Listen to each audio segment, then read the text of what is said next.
Okay, end of day today. Quick update. Got the rotors and bearings all in and greased up. This side I do not have the engagement for the four-wheel drive lock out there. In there, the engagement piece, because I couldn't get the clip on. So I'll have to look at why I can't get that on. This one is almost all back together, but I didn't seal the outer edge of this here, but the rest of it is all ready to go. Mainly because I want to take that off and I want to paint it and figure out what I want to do with this, rather nasty looking plastic piece here, as well as the other side as well.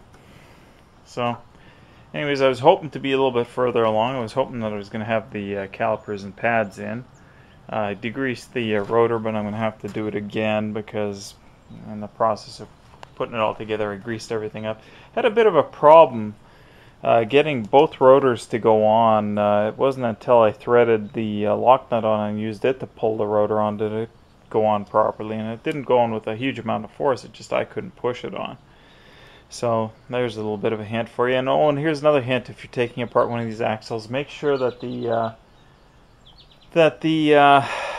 spindle nut threads on well before you try and put this thing on, because I had a bitch of a time getting this side off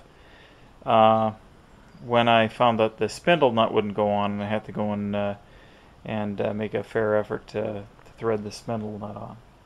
Because this was the side that the threads were boogered up on, so it was a little bit harder to get it on.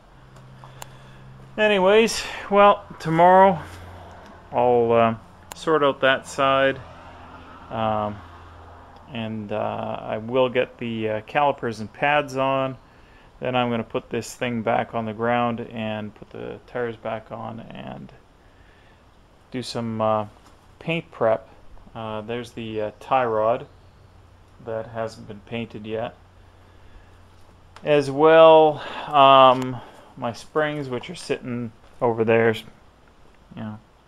haven't been painted, and I want to paint them, and as well my new hardware replacements for the shackles at the back here aren't painted, as well as my bolt hardware. My new bolt hardware has not been painted. So I will get to that, prep that stuff tomorrow, and probably paint it hopefully Friday night. I'm hoping that tomorrow isn't going to be another pain. Everything always seems to be a struggle, but hey, that's part of the thing. It is a 38-year-old truck, and you can't expect everything to go smooth. But I'm glad it's coming together. It's looking good, and I can't wait to get this thing on the road.